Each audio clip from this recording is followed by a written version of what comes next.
Yes, YouTube, you read that right. It is a sad day because the RC has come to an end, unfortunately. No, I am not talking about my RC. I am talking about the Lexus RC platform as a whole. So, as of this last week, Lexus has announced that they are ending the lineup of the Lexus RC, which includes the RC 200, 300, RC 350, and the amazing V8 RCF. Now, with me, I've had the first gen of the Lexus RC, which is a 2016 RC 350. Amazing car. Look at it. It's just amazing. Now, they've come in multiple models with two facelifts over the last few years, where it's changed from this version to this version. Now, with my version, it is a 3.5 naturally aspirated V6. The RC 200 is a inline 4 2.0, and depending on which year RC 300, there is the detuned V6 version, which is a 3.5 liter but is detuned, and from 2018 and up, it is a inline 4 turboed, similar to the engine that's in the RC 200, but this one has a little bit more power to it for the RC 300's 2018 and up. What does that mean for us RC drivers? Well, honestly, nothing other than we won't be able to get the latest version of the car anymore. But what it will also mean is that there is a possibility of our cars going up in value, which is great. Because who doesn't want a sporty Toyota reliability coupe outside of its sibling or stepbrother, half-brother, whatever it is, the Toyota Supra? Now, if you're saying if you want a coupe, you could just get a GR86, Subaru BRZ, FRS. Yeah, you could get that, but it'll be definitely slower than the RC. So if you're going to get an RC, get an RC 350, first of all. Then try and get an RCF. The RCF is a great car. Naturally aspirated V8, pushing about 415, 420 horsepower. And if you get a supercharger or any bolt-on upgrades, you're going to get a little bit more horsepower out of that. Especially with the different editions that are available from Lexus, such as the Fuji edition. You know, this car will definitely last. Well, I want to buy a Lexus. What kind of RC should I get? Get the RC 350 if you're not going to spend the extra bit of money that's now going to be taxed upon the RCF because it's a V8. RC 350 pushes about 310 horsepower. You do a few bolt-ons, you'll get a little bit more than that. It's a very reliable car. I've had mine for about 3 years now. The colors are great. A lot of my viewers have RCs, so you could even look through the comments and ask questions in the comments of fellow RC owners and see what their opinions are. Talk about pricing. So pricing, you could find a RC 350 with about 100,000 miles in the 17 to 20 range, depending on condition, how many owners, etc. But don't let mileage discourage you, because this is also a great car. This is a Toyota, so you could push this thing up to about 500,000 miles. I think the highest that I've seen right now to date is a 300,000 mile Lexus RC 350, and they're reliable. You don't have to worry about them breaking down. You don't have to worry about them, you know, having to have a major change. Just do your maintenance regularly and you'll be fine. But it's not fast enough. It's not going to be faster than a BMW. It's not going to be faster than an M3 Comp. Yeah, but it'll last on the road longer. You could say whatever you want about it, but guess what? This thing, I'd rather have this over any BMW, since I've been through 3 E90s, and you guys would know that if you saw the channel back in its infancy. But BMWs don't have the reliability. Some could claim that the G80s are pretty good, but I'm not making any comparison to that. I will say this though, this will last, this will have no issues. So let's talk about features real quick.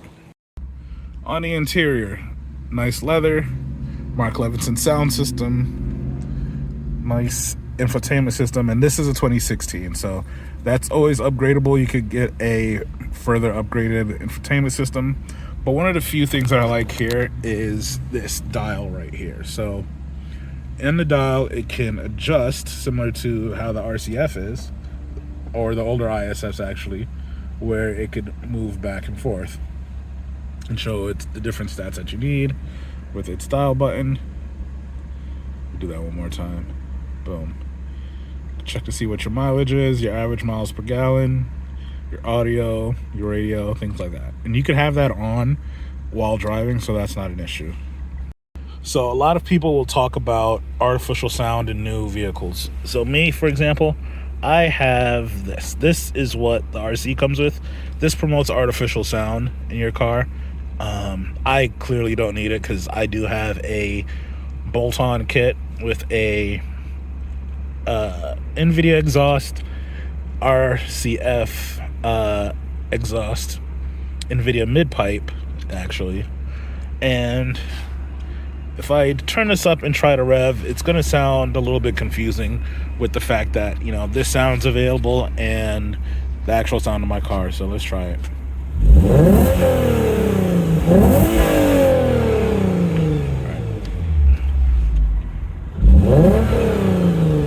Yeah, so you won't be able to really tell the difference with that on right now. But if you had it on a stock car, you would definitely hear it while driving, and it will sound more aggressive inside.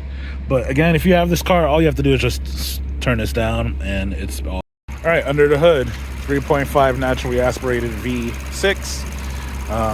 Nothing really special on the interior. This is all aftermarket. Take it at intake. The covers I did personally. There's a video to that in the description.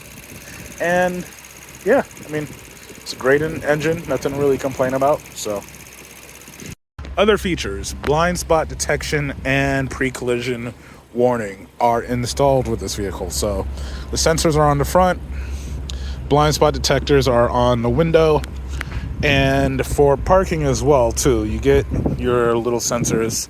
I'll show you what they look like right now. There is one right there, and then there are two more on the back. So one right here and one right there. So that is the parking sensor. There's also a backup camera attached to this. Forgot to mention that. There's a backup camera attached to that. So it's all good. Honestly, if you have the opportunity to go and purchase one of these cars, do so. Because right now there's going to be a highly interested market in it, since they are being discontinued. And so if you don't get the RCF, get an RC 350, and if you want something as a casual driver, just get a 200. You know, something fun for you, something enjoyable, and something you can enjoy the ride with. Also, those of you who haven't joined the contest yet, I am giving away a brand new wing just like this on my other video of the install for the wing. Again, I have to get to 100 likes before I give it away. Right now, we're about halfway there with 50. Rules are simple. Comment on this video right here and tell me a video that you liked about the channel. It could be this video, it could be any video, but you have to be subscribed, you have to like that video, and you have to comment under that video. So as soon as we get 100 likes, somebody's going to be picked, and this is going to be given away. Now, I did say the deadline would be January 25th. I'm pushing it back so that way somebody could get this wing. So as soon as we hit 100 likes, we are giving it away. Also, underglow. Completely forgot about that.